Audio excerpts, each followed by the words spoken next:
आज हम आपके साथ एक और वास्तविक कहानी पर एक नजर डालने जा रहे हैं। आपने जेल से जुड़ी साजिशों की कई कहानियां सुनी होंगी। यह कहानी उस दुनिया से दूर कहीं और होती है। ये दक्षिण अफ्रीका में एक बहुत ही सुंदर शहर केप टाउन की कहानी है। 25 वर्षीय युवक थाबो बेस्टर नाम से रहता है। वह 25 साल का एक दक्षिण अफ्रीका नागरिक था जो बहुत कम समय में बहुत पैसा कमाना चाहता था। और यह तभी संभव होगा जब उसने गलत रास्ता चुना, क्योंकि कोई भी अकेले ईमानदारी से तेजी से भाग्य नहीं बना सकता। यह केवल छाया का व्यवसाय करने या किसी अवैध काम में संलग्न होने से ही है कि कोई जल्दी से उस तरह का पैसा कमा सकता है। थाबो ने एक रास्ता खोजा। वह सोशल मीडिया पर काफी एक्टिव रहे। उन्होंने विभिन्न सोशल मीडिया प्लेटफॉर्म पर अलग अलग नामों के तहत कई खाते बनाए। इन खातों पर उन्होंने विशेष रूप से दक्षिण अफ्रीका को निशाना बनाया। मॉडल अपनी बातों से उन्हें प्रभावित करते हैं और उन्हें अपनी ओर आकर्षित करते हैं। वे सोशल मीडिया के जरिए इन मॉडलों तक पहुंचेंगे, उनके साथ जुड़ने का प्रयत्न करेंगे और उन्हें फलदायी प्रोजेक्ट और बेहतरीन मौके का आश्वासन देंगे। वह यह समझते हुए उनके निकट आएगा कि सभी खूबसूरत दिखना चाहते हैं, स्वादिष्ट खाना चाहते हैं, ढेर सारा धन कमाना और प्रतिष्ठा हासिल करना चाहते हैं। उन्होंने विश्वास किया कि मंच और सराहना उन्हें निश्चित मिलेगी, यह विचारते हुए कि उनके चेहरे अवश्य प्रस्तुत किए जाएंगे। उद्योग ताकि वह मॉडल का पूरा लाभ उठाएं। वह किसी भी व्यक्ति से दोस्ती करता था जो उसके संपर्क में आता था, फिर अचानक उनसे बलात्कार करता था, उनका पैसा चुराता और भाग जाता था। 2010 से 2011 के बीच ऐसी कई घटनाएं हुई। कई युवा महिलाएं जो अपना करियर बनाना चाहती थीं, उन्हें लगा कि वह उनकी मदद कर सकता है, पर भरोसा करना शुरू कर दिया। लेकिन उन्होंने उन्हें गहराई से अन्याय किया। एक बाद एक उसने अज्ञात संख्या में मॉडल से दोस्ती की, उन पर हमला किया और फिर चोरी की। उनके पैसे और भाग गए। आखिरकार 2011 में 2 मॉडल ने बहुत साहस दिखाया। अन्य लड़कियां चुप रही थीं, क्योंकि उन्हें डर था कि अगर वे बोलते हैं तो मामला सार्वजनिक हो जाएगा, जो उनके करियर को शुरू करने से पहले भी बर्बाद कर सकता है, और उन्हें अपमानित किया जाएगा, क्योंकि कोई भी उन्हें काम पर रखने के लिए तैयार नहीं है। लेकिन इन दोनों मॉडलों ने साहस इकट्ठा किया और इस मुद्दे को आगे लाने का फैसला किया। वे अन्य लड़कियों के साथ थाने गए और दर्ज कराया। उसके खिलाफ शिकायतें। इस व्यक्ति ने सोशल मीडिया के माध्यम से उनसे दोस्ती की, उन्हें और अधिक काम पाने के झूठे वादे दिए और मॉडलिंग एजेंसियों के साथ बैठकों की व्यवस्था की थी। दोस्त बनने के बाद वह उन्हें आमंत्रित करता था, हमला करता था और भागने से पहले उनके पैसे और कीमती सामान चुराता था। जब मामला पुलिस तक पहुंचा तो मीडिया ने भी इसकी रिपोर्ट की और अधिक लड़कियां आगे आने लगीं। साहसी होते हुए उन्होंने भी अपने साथ हुए अन्याय के विरुद्ध बोलने का निर्णय लिया। कई शिकायतें दर्ज होने लगी और पुलिस को पता चला कि उसने न केवल इन 2 लड़कियों के साथ अन्याय किया, बल्कि कई अन्य लड़कियों से धोखा दिया और चोरी भी की थी। ये आदमी कई चीजों में शामिल था, खासकर फेसबुक पर लड़कियों को फंसाने में शामिल था। जब यह कहानी मीडिया में पहुंची तो दक्षिण अफ्रीका मीडिया ने उन्हें फेसबुक सूची कहना शुरू कर दिया। पुलिस ने इस मामले की शिकायत दर्ज कराई और जांच जारी है। यह शिकायत 20 सितंबर को दर्ज की गई थी। 11 अक्टूबर 2011 तक पुलिस ने उसे गिरफ्तार कर लिया था। गिरफ्तार होने के बाद उसे अदालत में ले जाया गया, जहां उसके खिलाफ कई शिकायतें सामने आती हैं। अदालत में उन पर बलात्कार, धोखाधड़ी और डकैती का आरोप लगाया गया और अंततः 50 साल जेल की सजा सुनाई गई। अब उन्हें जेल भेज दिया गया था और 1 साल से भी कम समय में 2012 में पुलिस अभी भी इस मामले की जांच कर रही थी। इस दौरान पुलिस का ध्यान बदल गया। एक अन्य मामले में 2011 से भी, लेकिन सितंबर से पहले से, इस मामले में एक मॉडल केप टाउन के गेस्ट हाउस में मृत मिला था। उस समय पुलिस के पास कोई सुराग या समर्थन नहीं था। हालांकि कुछ समय बाद जब पुलिस ने मामले की पुनर्जांच की तो उन्होंने इसे इस व्यक्ति के मामले और मॉडल की मौत से जोड़ना शुरू कर दिया। पुलिस ने बंद मामले को फिर से शुरू कर दिया और जांच शुरू कर दी। इसलिए जब पुलिस निवेश कर रही थी, मॉडल की मौत के बाद उन्हें उसके लैपटॉप से एक ईमेल मिला। वह ईमेल टोबो का था। ईमेल में लिखा था कि अगर वह किसी एजेंसी में जगह पाना चाहती है तो वह उसे मॉडलिंग में सहायता कर सकता है।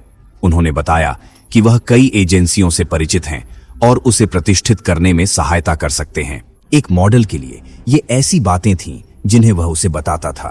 फिर पुलिस ने मॉडल के बारे में थाबो से पूछताछ करने के लिए सीधे जेल चली गई। थाबो ने कबूल किया, हाँ मैंने उसे मार डाला।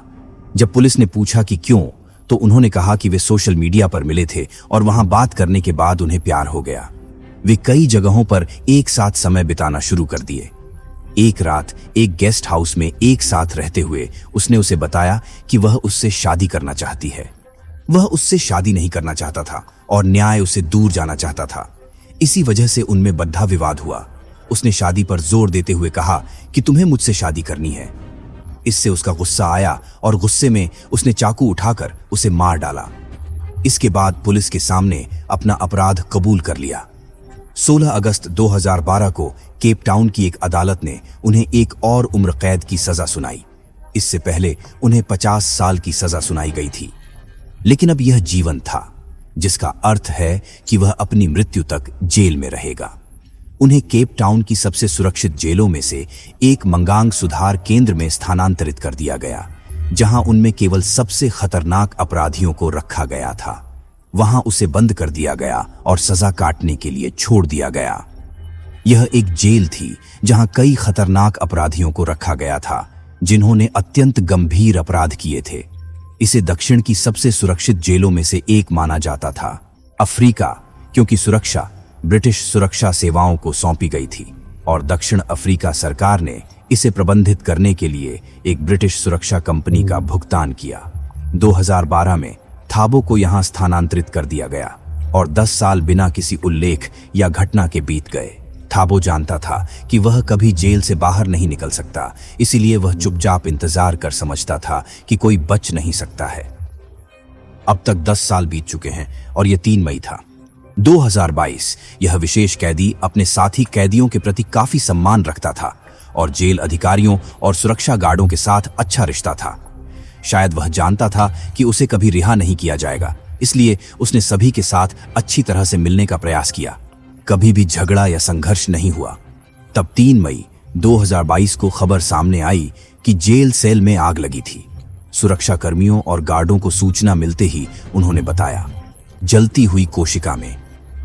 जब उन्होंने सेल का दरवाजा खोला तो उन्होंने पाया कि यह आग में भरा हुआ और धुएं से भरा हुआ था।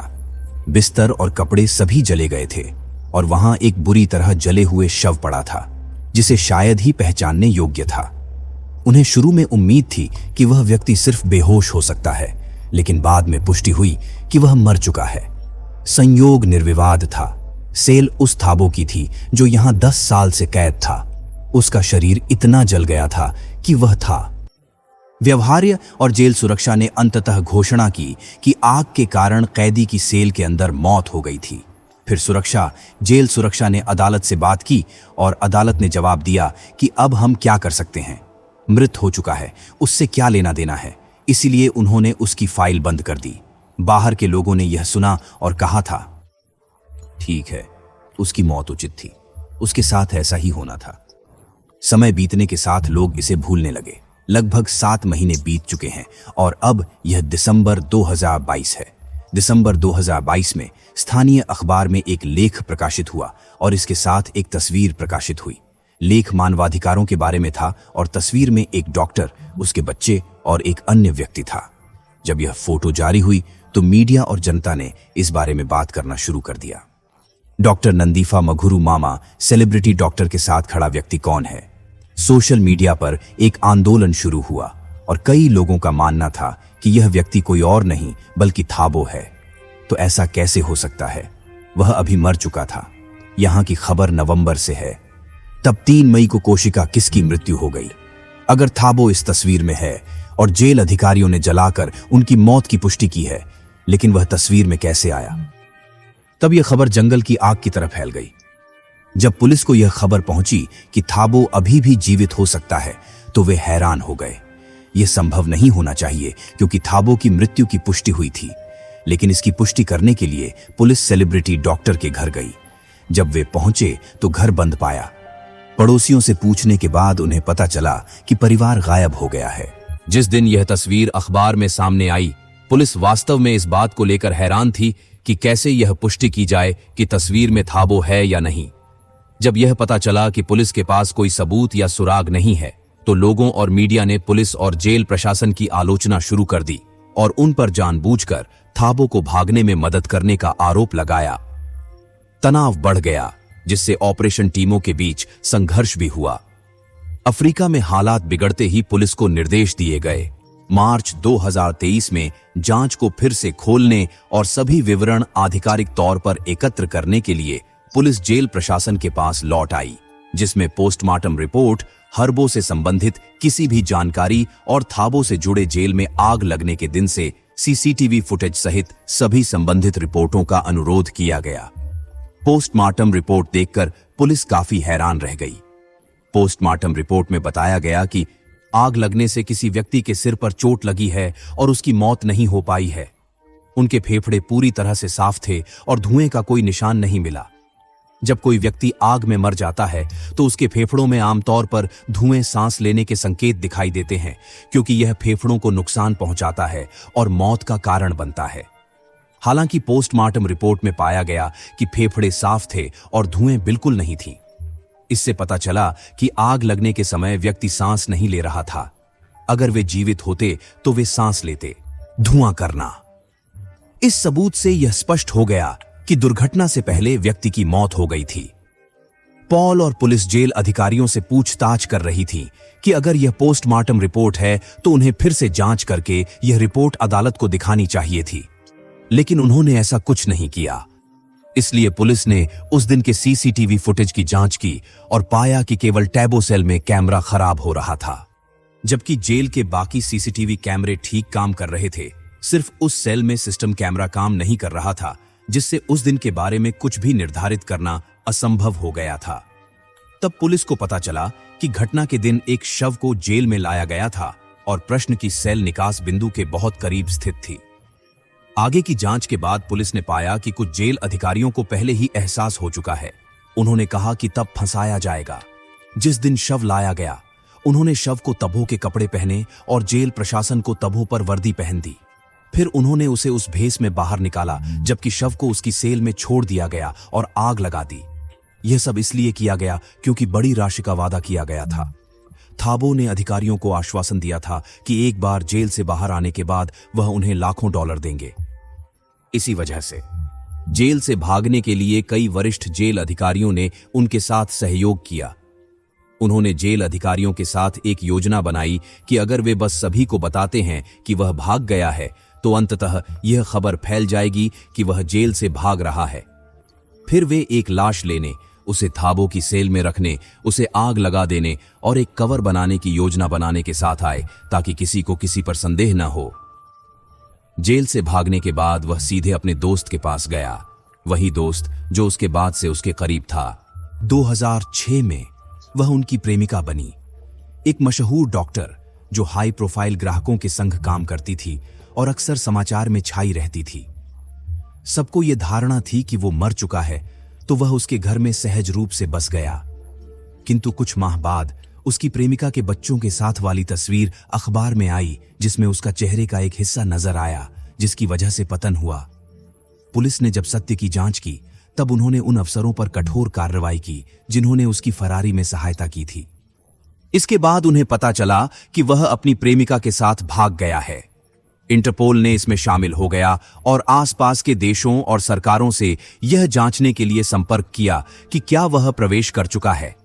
अप्रैल 2023 में पुलिस को सूचना मिली कि वह और उसकी प्रेमिका तंजानिया हवाई अड्डे पर दूसरे देश भागने की कोशिश कर रहे थे। इंटरपोल पहले ही अलर्ट पर था और उन्हें हवाई अड्डे पर रोक दिया।